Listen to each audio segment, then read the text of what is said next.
Hey, what's up guys? I'm Rob Richards. Welcome back to my training series here at Gold Gym in Venice, California. You know, I'm really loving reading all of the comments that you guys are posting on the videos. You're liking, you're sharing them, you're getting the videos out there, which is great. One of the comments that I see pop up more often than not is to do with arms. Which exercises are the best mass builders to get some size in the arms, and which exercises are more for conditioning and separation. But this seems to be a bit of a gray area and also a bit of a myth. So today's video is all about mass building exercises and conditioning. We're going to be looking at 3 of the best exercises for size and growth, and 3 exercises which are more isolation, more for conditioning and separation.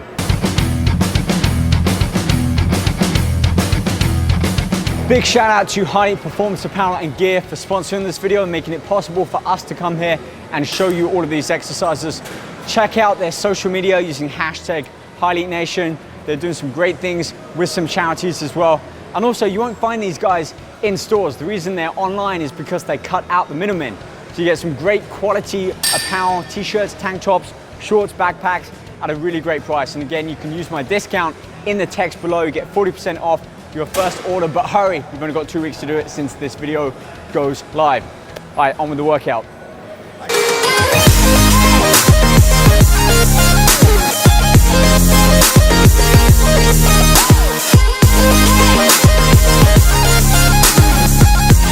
So barbell curl, probably the gold standard when it comes to bicep exercises. Just like bench press is great for chest and squats are ideal for legs. Barbell curl sets up the arms in such a way where maximum stress is placed across the full width of the bicep.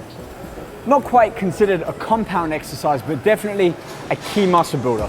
And the things that you need to focus on when performing your barbell curls is really elbow placement at the side of the body, allow for full length of the arm, really stretching out the bicep, and then keeping the elbow there as you contract that bicep. Put all of that effort, the stress, through the bicep as opposed to bringing the elbows forwards and throwing the weight up. Now, of course, when you start to go heavy, yeah, your technique is going to drop down a little bit. That's okay from time to time, but about 80% of your working set should be under control and keeping all of that tension on the bicep. We're gonna put that to the test now as I start to step up closer and closer towards my training threshold for biceps. Just because you reach failure on the concentric portion of the lift, that uplift, doesn't mean you've just finished the set and you can drop that weight down.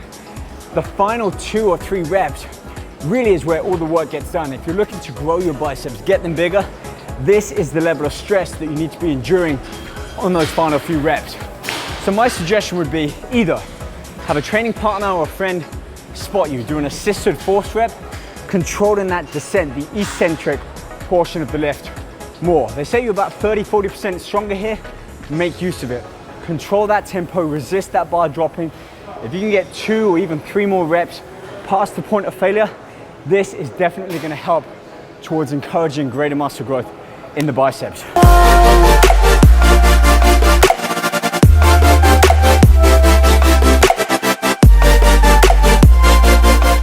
I love doing these exercises, especially when my focus is more on size.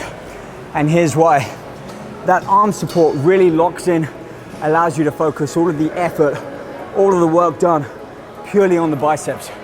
Very hard to cheat the rep like you might be doing on a standing curl where, let's face it, we all rock back from time to time. This locks you in and forces you to execute that exercise all or nothing. And speaking about all or nothing, muscle fibers, they're lengthening, their contraction. Focus as much as you can on that full range of motion. Doesn't mean you have to open the arm all the way out. There's a lot of work then to pull that weight back up. So on the preacher curl, allow the arm down, arm almost flat, but still keep some tension on the bicep. Speaking about tension, that's another key component when it comes to muscle building and size. When you're contracting that bicep muscle, you're doing your reps. If you get stuck on that 4th or 5th rep, don't waste too much effort by yanking that bar up. That's failure. Lower the weight back down, even rest for 15–20 seconds and get back to it. Another 1 or 2 reps executed properly, full range of motion will go a long way in helping you actually build larger muscles rather than just trying to rep out on that 5th one.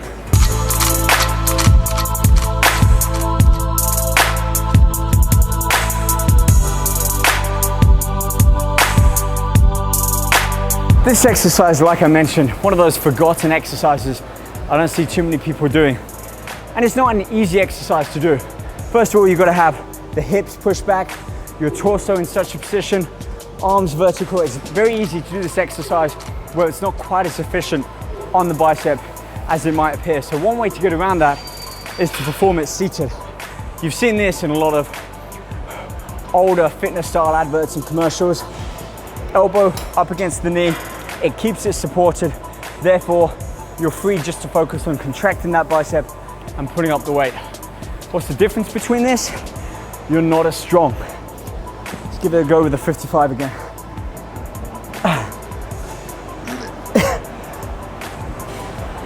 Yeah, it's a bit too heavy for me to complete that rep.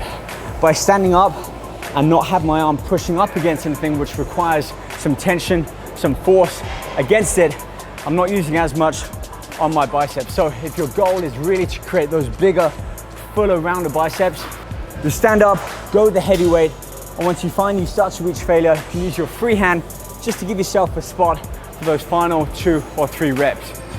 Oh man, okay, let's move on, look at the final 3 exercises, all of which are more favorable towards conditioning, muscle separation, and overall getting that definition in the arm. Let's get some drink.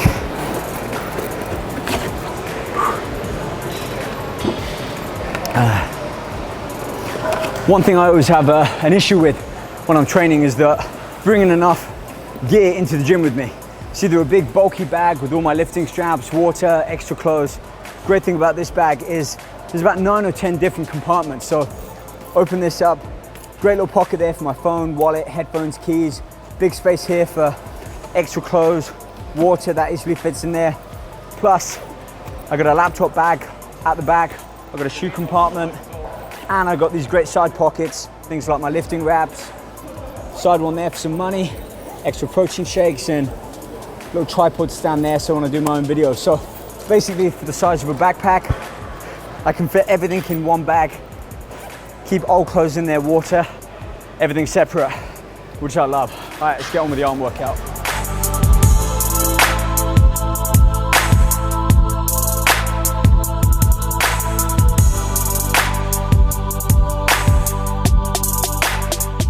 Okay, so on with our conditioning type exercises. And you might be looking at this one and thinking, you're still using free weights, isn't it more of a mass builder?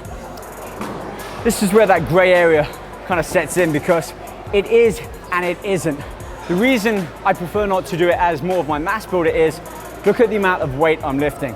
These are 25, 30, up to 35 pounds. There's not as much weight as I'm moving with the bigger, heavier exercises with the preacher, that barbell, even the concentration curl. Plus with this one, I'm adding another dynamic in, a different element to the exercise. As opposed to just a straight curl, I've got that rotation in. I'm incorporating, recruiting more muscle fibers. So what's the key difference between mass and conditioning? That's the thing, there isn't really too much. I focus on heavy weight early on, those are the mass building exercises. With this one, it's more about getting the squeeze, the contraction, really forcing that bicep at the end. And also about exercise placement. Where within your workout are you doing these exercises?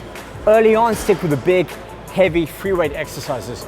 Towards the mid and the latter portion of your workout, focus more on isolation, machines, and cables. This is a really great exercise because as soon as you've hit failure, you can stand up, go into a hammer curl, or one of my favorites, a cross hammer curl, which we'll look at next. And it really helps focus on the outer portion of that bicep more than the full width of it.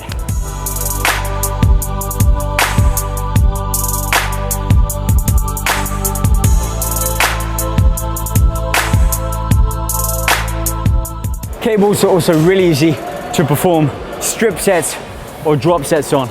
We don't need to waste too much time by putting the free weight back and getting a lighter weight. We can simply change that pin and keep the intensity high.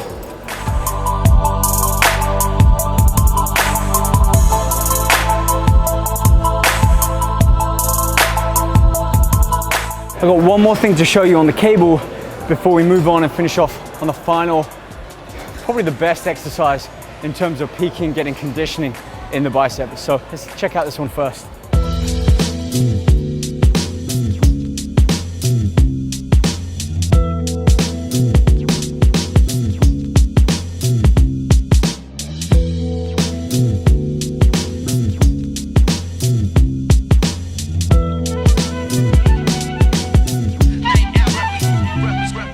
Talk about keeping tension high on the bicep. That keeps our arm in that horizontal position, and all of the effort then is done by the bicep contracting, pulling that cable up. It's the same amount of tension work being done on the bicep at every single point. Great to mix up after doing some straight bar curls and some rope curls. Arms are feeling great, they're feeling pumped, they're feeling full, and I felt pretty strong throughout this workout. Let's finish off exercise number 6, and for this we're gonna do a single high cable pulley.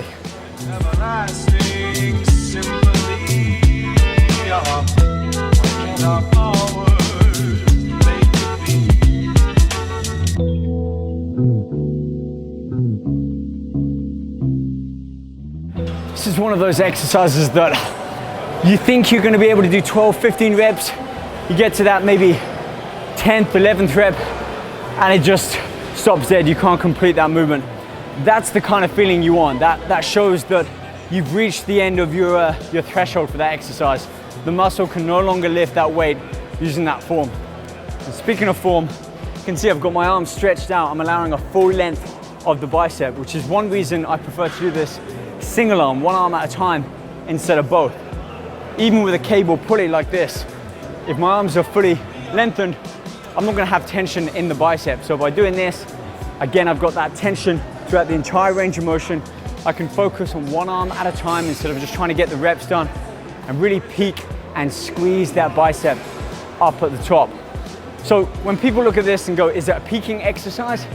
Just because you see that bicep peak doesn't mean that's what this exercise is doing. That's just the anatomy of the arm. But by using a moderate amount of weight, you can really focus on maximally contracting that bicep throughout the entire range of motion. Great exercise in my opinion for finishing off your bicep, conditioning, separation, and just focusing on detail. And that wraps up the end of our bicep video, looking at the difference between heavy mass size building exercises or more conditioning, detail, and separation. In summary, go heavy on the free weights, keeping the elbows at the side, strict form, and lift heavy. When it comes to conditioning, focus more on a wider range of exercises, different angles, cables, machines, and free weights. Heavy, then more cable, and there you've got your complete arm workout. All right guys, that wraps up the end of this video. Thank you for watching. Please do subscribe to my YouTube if you haven't already. Stay up to date with all of our future training and nutritional videos. Like this video, share it, comment, let us know your thoughts, and we'll cover some more questions in future videos. Finally, again, big shout out to Hylete. Check my link below. You can get 40% off your first order over the next 2 weeks of this video going live. They've been a great supporter for our videos. They'll continue over the next couple of workouts. So tune back in next week. We'll hit another body part. Let me know what you want. And also catch me on Facebook, Rob Richards Fitness. I'm doing a live stream. You can talk to me. You can look at the workouts in the kitchen in real time.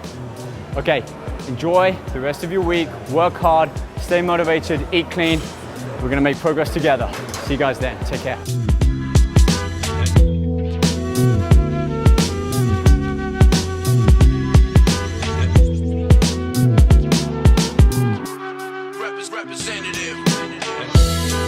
Everlasting simply, what can our words make it be?